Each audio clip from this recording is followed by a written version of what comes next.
लक्ष्मी। आप सभी का स्वागत है हमारी इस वीडियो में।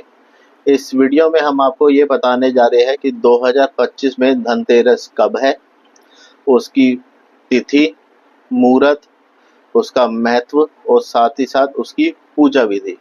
तो चलिए वीडियो शुरू करते हैं। धनतेरस, जिसे धनतेरस या धन्वंतरि त्रोदशी के नाम से भी जाना जाता है, हिंदू धर्म में एक महत्वपूर्ण पर्व है जो दीपावली के 5 दिवसीय उत्सव की शुरुआत का प्रतीक माना जाता है। यह पर्व कार्तिक मास के कृष्ण पक्ष की त्रोदशी तिथि को मनाया जाता है। धनतेरस शब्द 2 शब्दों से मिलकर बना है, धन जिसका अर्थ है संपत्ति और तेरस या त्रोदशी जिसका अर्थ है 13वां दिन। यह पर्व धन, समृद्धि और स्वास्थ्य की प्राप्ति के लिए समर्पित है। इस दिन भगवान धन्वंतरि, माता लक्ष्मी और भगवान कुबेर की पूजा की जाती है। साथ ही इस दिन सोना, चांदी, बर्तन और अन्य मूल्यवान वस्तुओं की खरीदारी को शुभ माना जाता है। खरीदारी करना। धनतेरस 2025, इसकी तिथि और शुभ मुहूर्त की हम आपको जानकारी देने जा रहे हैं। त्रोदशी तिथि का जो प्रारंभ है वो 18 अक्टूबर 2025 को दोपहर 12:18 पे होगा और त्रोदशी तिथि का समापन जो है वो समाप्ति है वो 19 अक्टूबर 2025 को दोपहर 1:51 पे है। तो इसलिए जो धनतेरस है वो 18 अक्टूबर को मनाया जा रहा है।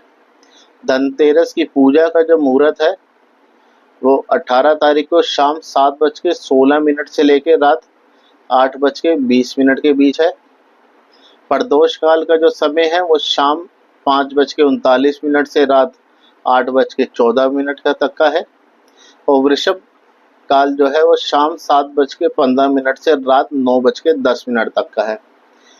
प्रदोष काल में पूजा करना विशेष रूप से शुभ माना जाता है क्योंकि इस समय स्थिर लगन बल्कि वृषभ लगन में होने से माता लक्ष्मी का आशीर्वाद स्थायी रूप से प्राप्त होता है और इसके अलावा यम दीपम के लिए दीपदान का अनुष्ठान भी प्रदोष काल में किया जाता है, ऐसा माना जाता है। अब हम आपको बताने जा रहे हैं खरीदारी के लिए शुभ मुहूर्त। वो है सुबह का मुहूर्त है, सुबह 7:50 से लेके सुबह 10 बजे तक का जो वृश्चिक लगन है। दोपहर का जो मुहूर्त है वो लगभग दोपहर को 2 बजे से लेके 3:30 तक है जो कुंभ लगन है और शाम का जो मुहूर्त है वो 6:36 से लेके रात 8:32 तक है जिसे प्रदोष काल का समय बताया जा रहा है। तो चलिए हम आपको बताने जा रहे हैं धनतेरस का महत्व। धनतेरस दीपावली के 5 दिवसीय महापर्व की शुरुआत का प्रथम दिन है जिसका महत्व केवल धन और समृद्धि तक ही सीमित नहीं है बल्कि यह स्वास्थ्य, दीर्घ आयु और सकारात्मक ऊर्जा का भी प्रतीक माना जाता है। यह पर्व हर वर्ष कार्तिक मास की कृष्ण पक्ष की त्रोदशी को मनाया जाता है, इसलिए इसे धनतेरस भी कहते हैं। धार्मिक मान्यताओं के अनुसार समुद्र मंथन के समय 14 रत्नों में से एक रूप में भगवान धन्वंतरि प्रकट हुए थे। वे अमृत कलश लेकर आए थे और आयुर्वेद के जनक और देवताओं के वैद्य माने जाते हैं। शास्त्रों में कहा जाता है कि भगवान धन्वंतरि की पूजा से रोग, व्याधियां दूर हो जाती है और जीवन में दीर्घायु और आरोग्य की प्राप्ति होती है। धनतेरस का पर्व धन और स्वास्थ्य दोनों का संगम है। इस दिन विशेष रूप से माता लक्ष्मी जो धन और ऐश्वर्य की अधिष्ठात्री है तथा भगवान कुबेर जो धन के खजाने के रक्षक की पूजा की जाती है।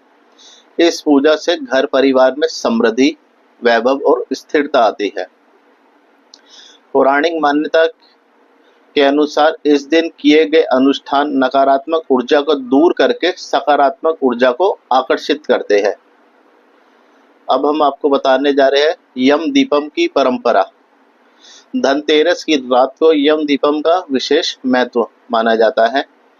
इस दिन घर के मुख्य द्वार पर दक्षिण दिशा की ओर दीपक जलाया जाता है। शास्त्रों में वर्णित है, यह दीपक यमराज को समर्पित होता है और इससे परिवार के सदस्यों पर अकाल मृत्यु का भय नहीं रहता। यह दीपक केवल एक अनुष्ठान नहीं बल्कि दीर्घायु और रक्षा का प्रतीक माना जाता है। धनतेरस पर खरीदारी का जो महत्व है वो क्यों है, उसकी हम आपको जानकारी देना चाहेंगे। धनतेरस को खरीदारी का पर्व भी माना जाता है। इस दिन सोना, चांदी, पीतल और अन्य बर्तनों की खरीदारी अत्यंत प्रिय मानी जाती है। लोक मान्यता है कि इस दिन खरीदारी की गई वस्तुएं 13 गुना वृद्धि करती है और घर में लक्ष्मी का स्थायी वास कराती है।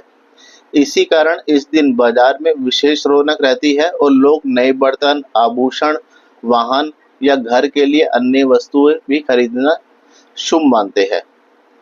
धनतेरस केवल हिंदू धर्म तक सीमित नहीं है, जैन धर्म में भी यह विशेष महत्व रखता है। इसे धनतेरस या ध्यान तेरस कहा जाता है।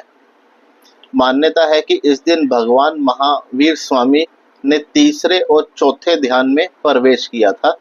इसके बाद दीपावली की अमावस्या को उन्होंने निर्वाण प्राप्त किया। इस दृष्टि से यह दिन जैन धर्मावलंबियों के लिए भी आत्मचिंतन और साधना का पर्व माना जाता है। अब हम आपको जानकारी देने जा रहे हैं धनतेरस की पौराणिक कथा के बारे में, जो भगवान धन्वंतरी की उत्पत्ति से संबंध रखती है। पौराणिक ग्रंथों में वर्णन है कि जब देवता और असुरों ने समुद्र मंथन किया था तब 14 रत्न प्रकट हुए थे। इन्हीं रत्नों में से एक थे भगवान धन्वंतरी जी, जो अमृत कलश लेकर समुद्र से बाहर आए थे।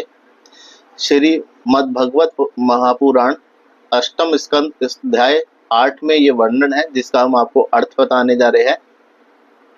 समुद्र मंथन के समय भगवान धन्वंतरी प्रकट हुए, जिन्होंने आयुर्वेद का ज्ञान था और अमृत कलश धारण किया हुआ था।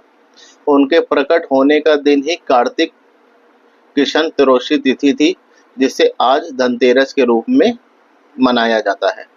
भगवान धन्वंतरी को आयुर्वेदाचार्य, चिकित्सक के अधिकार था और अमृतत्व प्रदान करने वाले देवता माना जाता है। परंपरा और महत्व। इस दिन धातु विशेषकर पीतल, चांदी और सोना खरीदना अत्यंत शुभ माना जाता है, क्योंकि पीतल को भगवान धन्वंतरी जी की प्रिय धातु कहा जाता है। बर्तन खरीदना समृद्धि, आयुर्वेदिक स्वास्थ्य और घर में सुख शांति लाने वाला माना जाता है। आयुर्वेदाचार्य और चिकित्सक इस दिन भगवान धन्वंतरी की विशेष पूजा करते हैं। अब हम आपको बताने जा रहे हैं यम दीपम की कथा। धनतेरस से जुड़ी एक और यम दीपम की एक प्रसिद्ध कथा है, जो अकाल मृत्यु के भय को दूर करने वाली मानी जाती है। एक पौराणिक कथा के अनुसार किसी राजा और रानी के संतान नहीं थे। लंबे समय तक तपस्या और प्रार्थना करने के बाद उन्हें पुत्र की प्राप्ति हुई, परंतु जन्म के ही समय ज्योतिषों ने भविष्यवाणी कर दी थी कि यह पुत्र केवल 6 वर्ष की आयु तक जीवित रहेगा। जब बालक की आयु 6 वर्ष हुई तो नियत दिन पर यमदूत उसके प्राण लेने के लिए आए। बालक की माता को यह पूर्व संकेत मिल चुका था। उन्होंने अपने पुत्र को दक्षिण दिशा में बिठाया और घर के चारों ओर दीपक जलाकर सोने चांदी के आभूषण और ढेर सारे दीपों को स्थान को आलोकित कर दिया। यमदूत जब वहां पहुंचे तो दीपों के प्रकाश और आभूषणों की चमक से उनकी आंखें चकाचौंध हो गई। वे बालक के निकट तक नहीं पहुंच सके और वापस लौट गए। इस प्रकार उस बालक की जान बच गई। तब से कार्तिक कृष्ण त्रयोदशी की रात्रि को यमराज की आराधना के लिए दीपदान करने की परंपरा चल पड़ी, जिसे यम दीपम भी कहा जाता है। और साथ ही साथ हम आपको इसका परंपरा और महत्व के बारे में जानकारी देंगे। धनतेरस की रात्रि को दक्षिण दिशा की ओर दीपक जलाना यमराज को समर्पित किया जाता है।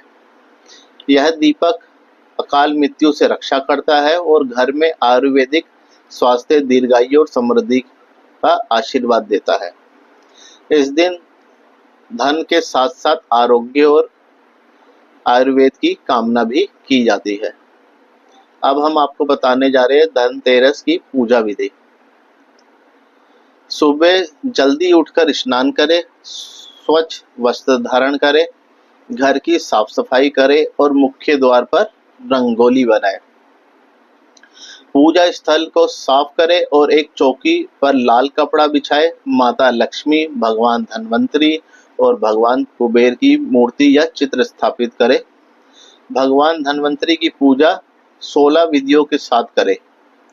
इसमें आसन, पाग्य, अग्र, आचमन, स्नान, वस्त्र, आभूषण, गंध, पुष्प, धूप, दीप, नैवेद्य, तांबूल, आरती और परिक्रमा शामिल है। उसके बाद आपको एक मंत्र का उच्चारण करना है जिसकी कम से कम 11 माला करें। यह मंत्र ओम ह्रीम क्रीम श्रीम कमले कमलाय प्रसिद्ध प्रसिद्ध ओम श्रीम ह्रीम श्रीम महालक्ष्मी नमः। इसके बाद आपको कुबेर जी के मंत्र का उच्चारण करना है। उसके बाद आपको परसों काल में घर के मुख्य द्वार पर दक्षिण दिशा की ओर एक मिट्टी का दीपक जलाएं और यमराज की याद करते हुए उन्हें प्रणाम करें। पूजा के बाद प्रसाद के रूप में गुड़, धनिया के बीज या मिठाई वितरण करें। धनतेरस पर धातु की वस्तुएं खरीदना काफी शुभ माना जाता है। इस दिन आप खास तौर पर चांदी के बर्तन, चांदी के आभूषण, चांदी के सिक्के खरीद सकते हैं। इस दिन आप सोने का सामान भी खरीद सकते हैं। इस दिन खरीदी गई वस्तुओं को दीपावली के पूजा के दौरान साथ में रखना चाहिए। धनतेरस पर लक्ष्मी कुबेर यंत्र को पूजा स्थल या तिजोरी में स्थापित करें। घर के मुख्य द्वार और तिजोरी के पास दीपक जलाएं। इस दिन गरीबों को दान करना शुभ माना जाता है। घर और कार्यस्थल को साफ रखें ताकि नकारात्मक ऊर्जा दूर हो सके। तो इसी के साथ हमारी ये सारी जानकारी समाप्त होती है। आपको ये वीडियो कैसी लगी और यदि हमसे कहीं शब्दों में बोलने में कहीं गलती हुई हो तो हमें क्षमा कीजिएगा। जय मां लक्ष्मी।